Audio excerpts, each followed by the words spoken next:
assalamu aleykum wa rahmatullah bandiraɓe yeɓoɓe yaw pindi tv wonɓe nder leydi sénégal ha e bowal leydi mo wone mono foof salminama inde manama yettode sikkela en garti e kattande jomiraɗo joom baɗe bawɗi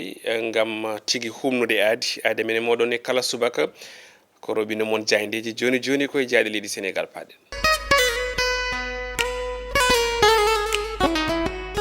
jayde leydi men e oɗo subaka talata ene woni nogas e jeetati lewru mai hitande ujunnaje ɗiɗi e nogas e nayyi ngari koye ko witi alhaali ñawoje eɗen gandi koɗo ñalawma hande udditata ko wiyete ko assise ko fate banggue justice woni ñawore leydi ndi toɓɓe gonɗe certuɗe foof ene tawe hen kono kam ala une woni tan hay jayre wotere welsindaki oɗo ñalawma hande gudditowo toon to jaam ñaji o puɗɗortoɗen ko jayde vox populi nden arte nden jonde ko yewte banggue ñawore noddande nde ɓe mbi noon ko batu gadiɗo waɗi hanki toon to SICAD woni centre conférence Abdou Diouf centre international de conférence Abdou Diouf gonɗo toon to jaam ñaji tawi ni sababude ɓen arde ɓeɗen golle ko fittude on ɗon terrain ha laaɓa ceera toɓɓe jeenayyi woni ko cuuɓa ko wiyete ordre du jour manam toɓɓe jogorɗe yewtede ina hen yurnitade ko yetti ko e statut ɓen magistrat ji kono kadi e conseil mo ganduɗa o kam tigui woni supérieur de la magistrature hani to banggue juutedi procès manam holtono neɗɗo baɗɗo gaccuɗo lawol holno jogori ñawrede law tawi wasa heddade e kasoji ɗi nden toɓɓere ina tawe hen kono kadi fannuji goɗɗi ɗi ganduɗa ɗi ko fannuji cembuɗi foof ina tawe eko yewti e nder ɗen ɗon toɓɓe jeenayyi ɗe ganduɗa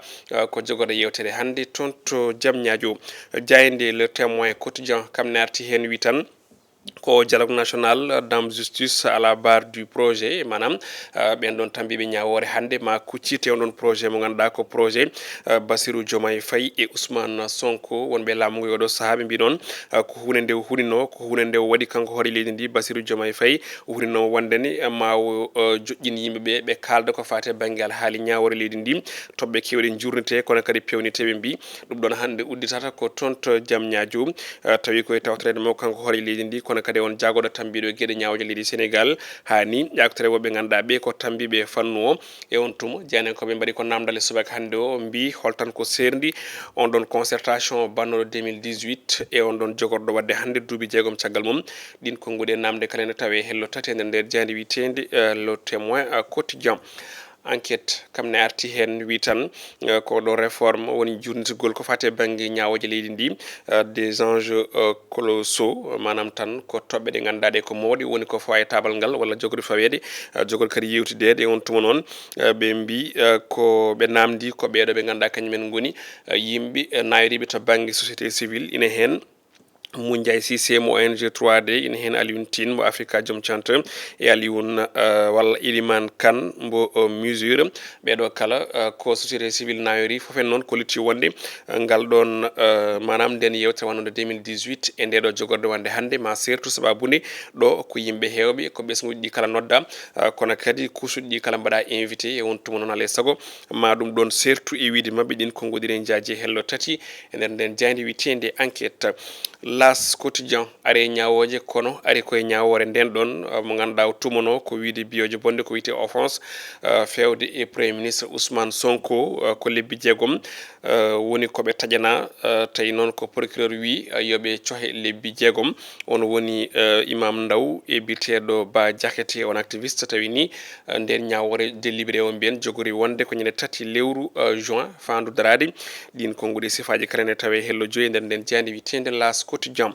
les échos ne wayno kañum naari e nden ñawore ko wiyete offense envers le premier ministre Ousmane Sonko Bah Diakhaté Imam Ndaw ene wayno tan ina jogui wonko jogori fayde mabɓe ko teddi ko noon janen koɓe mbi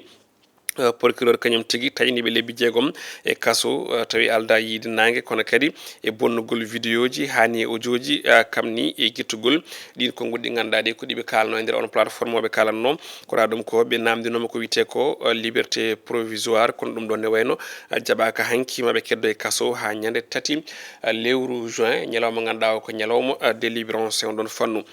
première séance d' entraînement des lions fewde match ji ɗiɗo woni contre RDC e ɓen ɓe ganduɗa kañumen goni la Mauritanie ɓe mbitande ko ɗum séance musculé ko séance mo ganduɗa kewɗo dole no fewi kañum woni ko teska hanki toon to Diamniadio saabi noon goto yeehi forfait jeeɗiɗo woni ko tawaka Aliou Cissé e Pape Thiaw ne wayno tan ɓe mbi koɗo saaha hande nanay ko yewti ha joni on ɗon fond to banggue débat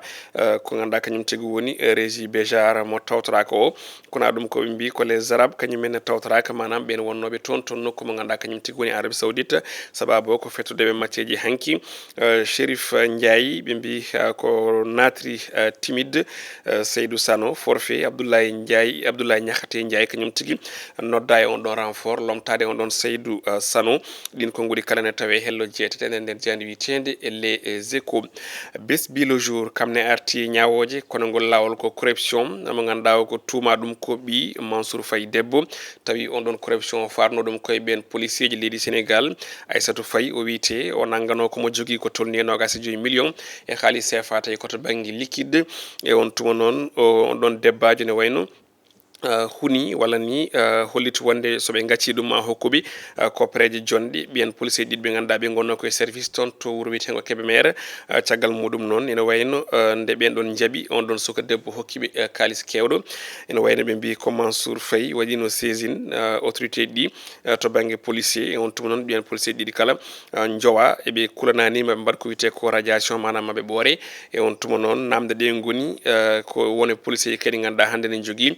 hakkillaji dariɗi kamen namde holko saabi on ɗon suka debbo ɓi Mansour Faye gonnoɗo jagorɗo leydi Sénégal holko saabi on debbajo hettaka kono kadi holko saabi losko waɗaka e muɗum ɗin konnguli kala ne jaaji e hello jeegom e nder nden jandi witende Besbi le jour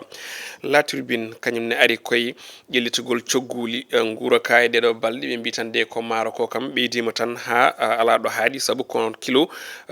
ko manam kilo ko ɗon maaro ko ganduɗa ko wona parfumé kilo wonno ko capanɗe jeeɗiɗi mbuɗo e ɗo subaka hande walla e oɗo saaha wonti temedere mbuɗu sac mbo wona parfumé o mbo 50 kilo jarannoɗo ujunnaje 3 e temed nayyi hande o ina yeeye ujunnaje 4 mankuɗo temed ɗiɗi Amadou Ka ko commerçant toon to marché Tilène ina haala nder nden ɗon jeyande holliti wonde ngol ɗon ƴellitogol teska koyɗe jonte battine ɗiɗi Hamdallah Diallo on ɗon ko détaillant woni commerçant cotto ene yeyta on ɗon wi koɓe mbawa tan ko ɓeydude ko ɗon kilo maaro ko wona parfumé ɓe jeeya ɗum tan ko temedere sababu ko ɓeydugol sac maaro kono kadi kono wiyete ko parfumé eɓe jeeyi ɗum fodde temedere bu sappo ha temedere e nogas ɗin konnguli kala e sifaji reportage ne tawe nder nden jandi witende La Tribune L'évidence arti e kan ɗon guura karoki konngol ko Ousmane Sonko hoore jago leydi Sénégal ɗum koto banggue ko wiyete autosuffisance alimentaire keɓal leydi meɗen timmugal to banggue guura muɗum ɓe mbi tan de ko Ousmane Sonko deññi hakkillaji ɓen ɓe ganduɗa kañumen goni remoɓe ñamoɓe kono kadi ha e sodoɓe L'Observateur kañum ne ari koko yewti oɗo régime alimentaire ɓe mbi ko kaɗo guura walla ɗeɗo gueɗe cotteɗe e boutique aji ɗi ganduɗa ɗi ko boutique ko ɗum ene saabo wargo sukaɓeɓe hani rafiji mumen ɗum woni chips jus kono kadi e fannuji goɗɗi ɗi ganduɗa ɗi ɓe mbi ko ɗum gout mortel ene jibina diabète cancer jawɗo manam hono cancer garowo law e sukaɓeɓe kono kadi e AVC hay ko nandi hen ɓe garti e fannuji reportage sifaji ɗi ganduɗa ɗi kala eɓe mbaɗi eko yewti e kon ɗen ñamelde ɗe ganduɗa ɗe ko jaroje ko leefi to banggue koppareje kono cabotoɗe rafiji hen saahaji ni yoɓe pittali ɓen sukaɓe foof ina tawe nder nden jayde groupe Futurs Médias L'éveil quotidien kañumni ari oɗo subaka ko fati banggal haali hajju hitande hikka nde toon to makkatal mo karam ɓe mbi ene wayno so renaki de ko ɓuuri temedde tato jogorɗo hajjoyde hikka jogori tigui ko wasde jeeyede ɓen hajjoyoɓe sababu o jaynenkoɓe ina janño hen mbi ko ɗo imirat ko vol wiyete noon kañum tigui woni ko hokkani cutis ɓen witeɓe ANACIM ɗin konngudi kala ne jaaji sifaji mumen nder nden jandi witende L'éveil quotidien Révélation quotidien e oɗo subaka hande ari koye kawisaji toon to Coude woni toon to université Cheikh Anta Diop de Dakar on ɗon directeur hoore muɗum jinnoɗo hokkude leçon ko kañum tigui hokka nden windande jeyanankoɓe ne pammina mbi rokkimo nden windande ko intersyndical ɗi ganduɗa kañumen tigui kollimo ngol ɗon lawol eɓe pammina en wonde on ɗon ndew suɓade o heeɓi no windude note service fewde dendagal ɓen golloɓe toon wonde so tawi jomum arani e waktu dawani e waktu walla arani batu e waktu kañum nene wayno natta e on ɗon salle e on tuma noon hanki kanko on ɗon biteɗo hono docteur Ndene Mbodj caggal nde noddunoɓe e intersyndical en yooɓe gar ɓe jewta ko fate banggue jangde nde o jooɗi fodde 40 minutes o arani e on ɗon salle ko nde o ari ɓen ɗon intersyndical en kala jalti ha laaɓa ceera gaccimo e on ɗon salle ɓolo ɗum ɗon noon wonno wonino kawisaji kono kadi wonino namdi e ko yewti e on ɗon fannu hanki toon to Koude Diayndé Stade Quotidien ko ɗon guddirten roɓe men Diayndeji hono no kala subaka ɓe gaari koye regroupement des Lions ko fate banggue entraînement ɓe mbi ko galop gadano yuɓɓinama tawi yaada hen koye 17 joueurs 17 joueurs e on tuma Aliou Cissé soutien konnguli kanko sélectionneur des Lions o wi fandare nde tan ko ruttade toon to coupe du monde e hitande ujunnaje ɗiɗi e nogas e jeegom woni 2026 ko ɗo wuddiroɓe men Diayndeji oɗo subaka talata hande en dokkodiraɗo aade to banggue Diayndeji janggo so Allahu lamɗo jaaɓi alarba en jetti Djiby Dieng to banggue caméra et montage yo Allah hokki en ñallude e dow jaam.